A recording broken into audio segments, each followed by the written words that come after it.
The danger is to please an immediate public.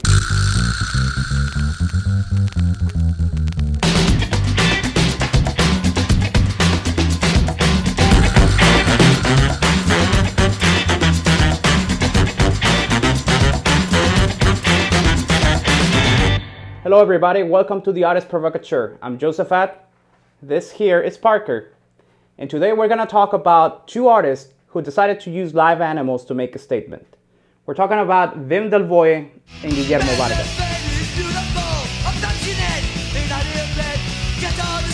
Wim Delvoye, who is self-described as an architect, prankster, farmer, and megalomaniac, is an extreme artist that is willing to go to some unsettling extremes to prove a point. His work is usually based on traditional techniques such as basket weaving, tattooing, ceramics, stained glass, and steel, and he's also created the perfect specimen of shit. Delvoye, who's a Belgian neo-conceptual artist, focuses his work mostly on the body. His work is intended to reorient the way we perceive beauty as being created. The subjects of his work go from bodily functions to the function of art in the global market. He sparked controversy with his early works based on carpet weaving and tapestry because it was, in a sense, encroaching into traditional folkloric arts. It was sort of like an anti-modernist movement. And he called to question the difference between high art and popular culture. In 2000, he presented Cloaca, perhaps one of his most well-known pieces. Cloaca is a digestive machine that was unveiled after 8 years of consultation with experts in different fields from plumbing to gastroenterology. As a comment on Belgians' love for fine dining, Cloaca is a large installation that turns food into feces. It explores the digestive process. It's a large mechanism where food begins at a long transparent bowl, which represents the mouth, travels through a number of machine-like assembly stations, and ends in hard matter, which is separated from liquid through a cylinder. Delvoye actually collects and sells some of the real smelling samples that come off Cloaca in a small resin jars at his studio. When he was asked about his inspiration for creating Cloaca, Wim Delvoye said that everything in modern life is pointless and that he wanted to create a machine that served no purpose at all, and that the most pointless machine that he could think of was one that just reduced food to waste. Wim Delvoye said he would never sell Cloaca, but after much negotiation, he decided to construct a Cloaca specifically for a museum in Tasmania, where there's a custom-built room for it and Cloaca is suspended from the ceiling. When asked if the byproduct of his machine actually smells like shit, Wim Delvoye said, and I quote, "Yes, and the consistency depends on the absorption of water. It goes through reactors and it is fully automatic like a fish tank. The bacteria in the columns take their time. I cannot tell the machine to do it faster, but it can make more shit than a human body. More timely. It's like saying I need to shit every day at 1:30 p.m. because museums have to open." Ew! Although Wim Delvoye started tattooing pigskins that he got from slaughterhouses in 92, he started tattooing live pigs in 97. He was interested in the idea of how a pig grows in value, both physically and in the economic sense. About the process of tattooing a pig, Wim Delvoye said, and I quote, "We sedate it, shave it, and apply Vaseline to its skin." While galleries were reluctant to show art made on live animals, Wim Delvoye said, and I quote, "I prefer showing them that way, as a dead pig skin is a big compromise." Shortly after 9/11, Wim Delvoye sold his New York City place and he moved to China. In 2004, he bought a pig farm there and he's been tattooing pigs ever since. Most of these art pigs, as he calls them, have already been purchased. He has a few left in his farm in China, and those will die of old age before being parted from their skins that collectors will have to wait for. One of the most contentious art pics was the one that had the Louis Vuitton logo tattooed on its back. It's reported that the corporation was hounding Wim Delvoye and harassing him all the way to Shanghai, where they were trying to confiscate the hides. Wim Delvoye believes that our imaginations have been co-opted by these images set by big corporations. He cites the example of Pinocchio, how you cannot read the original story without automatically going to these shapes and colors that have been implanted by Disney. Recently, an American company has filed for the rights of the word that's been in use for thousands of years. About this and similar phenomenon, Wim Delvoye said, and I quote, "There should be a counterattack for visual pollution. Big companies are paying taxes to the government for the right to blow dirty air into the air. People on the way to work see these brands, bags, and shoes. Brands attacking their collective memory." Well, the idea was to turn these pigs into walking, living canvases. It actually went beyond their death. After the animals died, some of them had been stuffed and sold as souvenirs. It's true that the animal laws are a lot more lax in China, but even then, Wim Delvoye has said that the animals have all received a very humane treatment and were sedated before the procedure.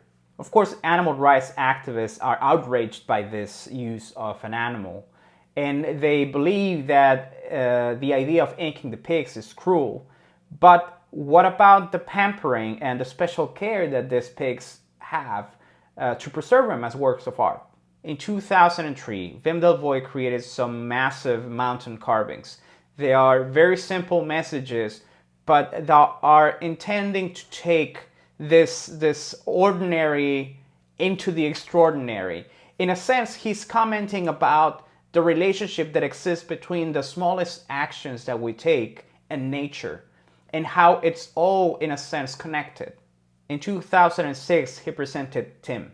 Tim Steiner has an elaborate tattoo on his back that was designed by Wim Delvoye.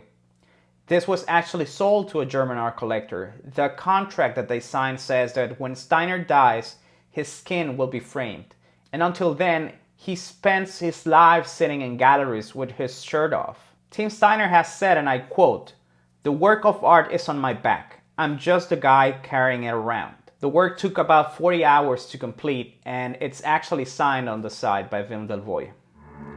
Meanwhile, in 2007, in a small gallery in Nicaragua, Guillermo Vargas, a Costa Rican artist, was about to become one of the most hated men in the world. A series of chain emails about Gregorio Vargas' piece, Exposición número 1, claim, and I quote, "In 2007, the artist Guillermo Vargas Abacuc took a dog from the street, tied him to a rope in an art gallery, and starved him to death.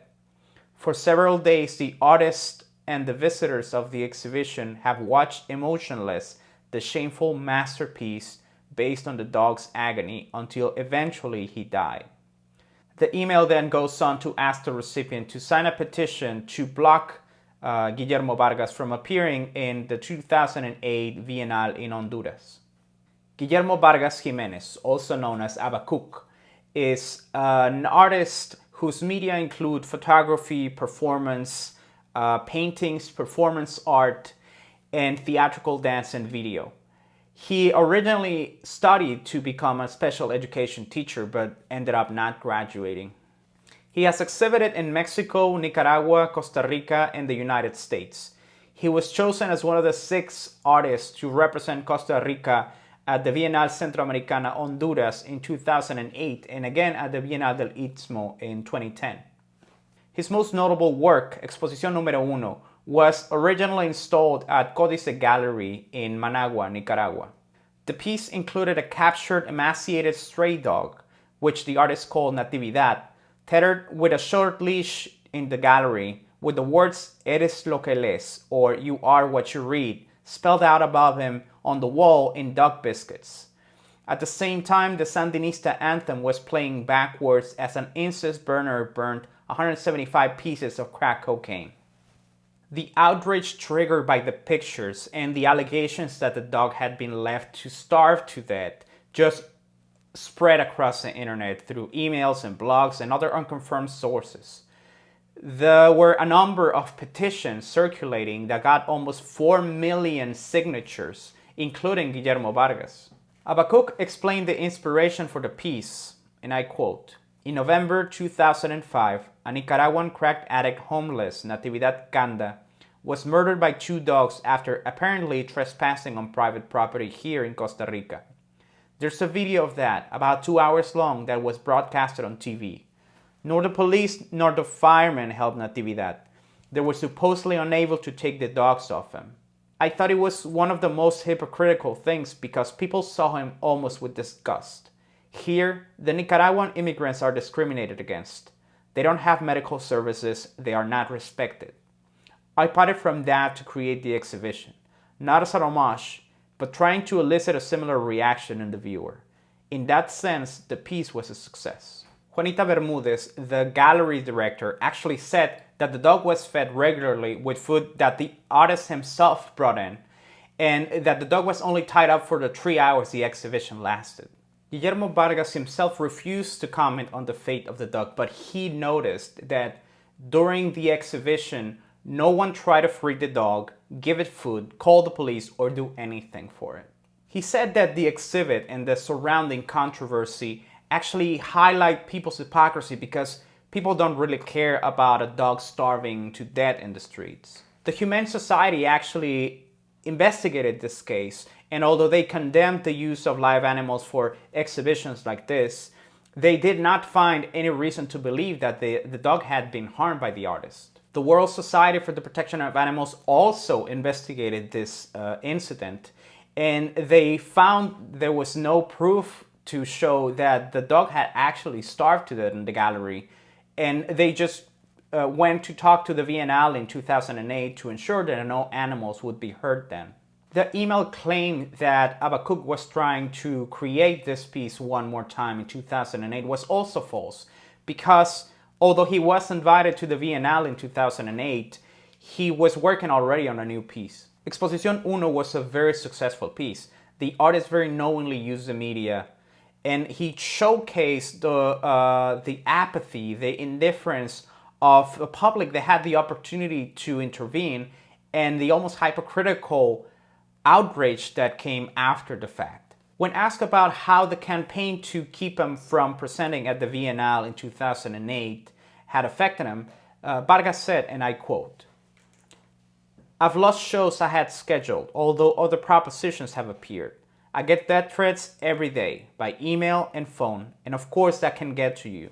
Vargas described the reaction to his piece as typical in a world where people form opinions without being informed. In many ways, this is not just what happened to Natividad Canda. It's also what happened with Rodney King. It's what happened with Abu Ghraib. It's why women are asked to yell fire instead of help when they get attacked. It's how we walk past the homeless every single day, and how we watch the Taliban abuse women for years before 9/11. It's even how we greedily and wastefully consume resources while at the same time looking for a solution for climate change and global warming. We like to sign petitions and get outraged after the fact, but when we are faced with the opportunity to interpose, to mediate, to actually do something, do we? Alright guys, before I leave you, here are 5 questions to get us started on our conversation about Wim Delvoye and Guillermo Vargas. Number 1, is it ethical to use live animals for art, even if the piece raises awareness about the animal's conditions and exploitation? Number 2, in a piece like Tim, who owns the work? Is it the artist who created the tattoo? Is it the collector who bought it? Or is it the person whose skin it is on? Number 3, is the truth of the materials or the truth of the ideas more important in a piece that is meant to start a debate? Number 4, if a piece calls attention to our own indifference, does that justify the piece's execution? And finally, number 5, if the real artwork in Exposición número 1 is the audience angry response, then who gets to see it? Alright guys, that's the end of our video. Thank you very much for watching. Remember to leave your comments below, and I will see you next time.